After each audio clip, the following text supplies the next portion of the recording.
All right. Well, thank you very much, Kennedy. Let me start off by wishing you a very happy Labour Day, a day that has been set aside by 80 countries across the globe to celebrate workers.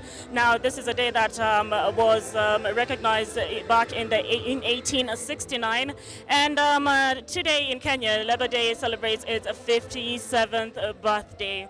What makes it special? What's special about this particular Labour Day is the fact that it's being celebrated in mass gathering as opposed to the year 2020 and 2021, when not only Kenya but the whole globe was battling the COVID-19 pandemic. So as you can see behind me, the stadium, we are at Nyayo Stadium, and the stadium continues to fill up with laborers. We're also expecting different government officials. We're expecting dignitaries. We're expecting members from the Central Organization of Traders Union. We're also expecting members from the Federation of Kenya Employers, and especially now, especially members from in the government, members from the cabinet, or rather the Labor Ministry. Now, the one thing that Kenyans are going to be keen on this particular Labour Day is the 23.4% minimum wage hike, and that it will mean a lot to Kenyans, of course.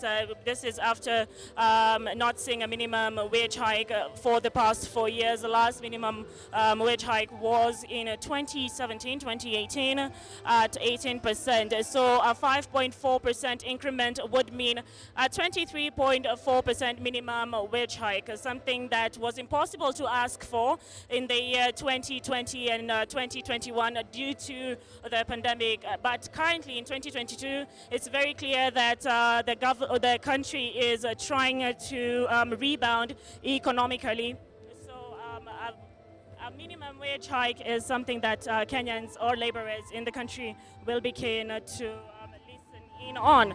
Now, just to give an example of how the monthly salaries will look like when it comes to the increment of the minimum wage hike. Now, for laborers such as cleaners, just to give an example, for laborers such as cleaners, gardeners, house managers, nannies in the big cities such as Nairobi, now the capital city such as Nairobi, a big city like Kisumu and Mombasa, they will receive a hike of 13,518 shillings. That will be their salary at the end of the month, from 12,927. Now, the same laborers in towns such as Mavoko and Limuru will receive 12,472 shillings at the 23.4% minimum wage hike, as opposed to 11,926 shillings. And lastly, in other areas, the same laborers take home a monthly salary of 7,212 shillings, a hike from the 6,896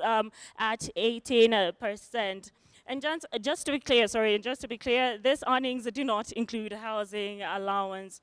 Now, it is also important to note that the importance of the minimum wage hike, without a question, goes hand in hand with the cost of living, which is spiraling upwards on a daily. And now, starting off with fuel prices, if I could just give an example, the price of super, diesel, and kerosene has shot up by 9 shillings and 90 cents. That's a whole 10 shillings between the month of March and April. Now, that's 10 shillings increment for each one of these commodities. And just to bring it down to the basic commodities, these are things that we use in our household.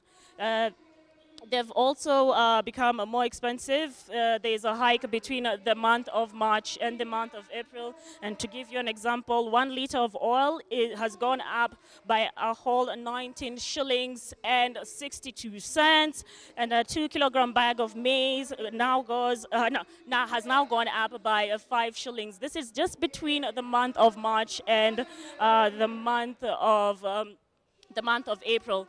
And funny thing, even milk has gone up. Yesterday I was hanging out in some parts of Nairobi, and I sent for a packet of 500 ml milk. And I sent the person who was sending, I sent them with 100 shillings only to get a change worth 30 shillings. So that means 500 ml of milk is going for a whole 70 shillings. So That's just about it for this particular Labor Day. And let me also mention the fact that this is also the Jubilee government's last Labor Day, and it is also President Uhuru Kenyatta's last Labor Day as president. So we will be bringing you up to speed on what is going on in the Nyayo Stadium as it continues to fill up. Back to you in studio.